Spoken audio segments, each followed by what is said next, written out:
जय भगवान. आपण आज या ठिकाणी भोगलवाडीला कीर्तन सेवेच्या निमित्ताने आलेलो असताना या ठिकाणी भोगलवाडीला महाराष्ट्रातील भव्य आणि दिव्य राष्ट्रसंत भगवान बाबांचं मंदिर होत आहे आणि या मंदिराच्या ठिकाणी आपण आलेलो आहोत. जसं रामराज्य उभं राहावं तसं या गावामध्ये महाराष्ट्राने आदर्श घ्यावा असं राष्ट्रसंत भगवान बाबांचं एकमेव मंदिर होणार आहे. आणि या मंदिरासाठी लागणारा जो काही सुरुवातीचा खर्च आहे, जो काही पहिला टप्पा आहे ह्या मंदिराचा, तुम्ही जो पाहत आहात या मंदिराचा जवळपासचा खर्च जवळजवळ हे सगळा खर्च म्हणजे शेवटपर्यंत 1.5 कोटीचा आहे. 1.5 कोटी रुपयाचा 1.5 कोटी रुपयाचा हा खर्च आहे मंदिराचा.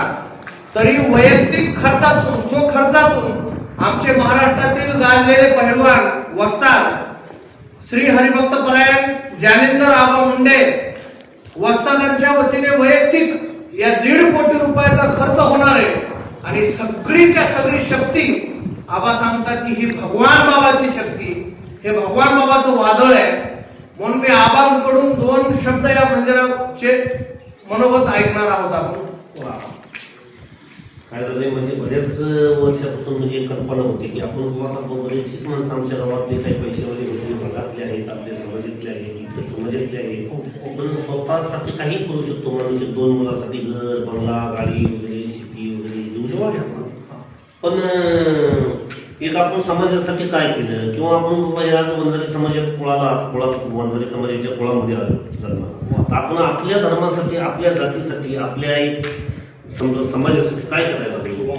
तर ह्याचं पूर्ण भान ठेवून मग काय करूया आता आपल्या गावात समजा भगवान बाबा प्रत्येकाच्या घरात फोटो आहेत, प्रत्येकाची भाव आहे, सत्ता आहे, पण प्रत्येक माणसाची देणगी किंवा प्रत्येकाचं मोठी देणगी स्वरूपात देऊ शकत.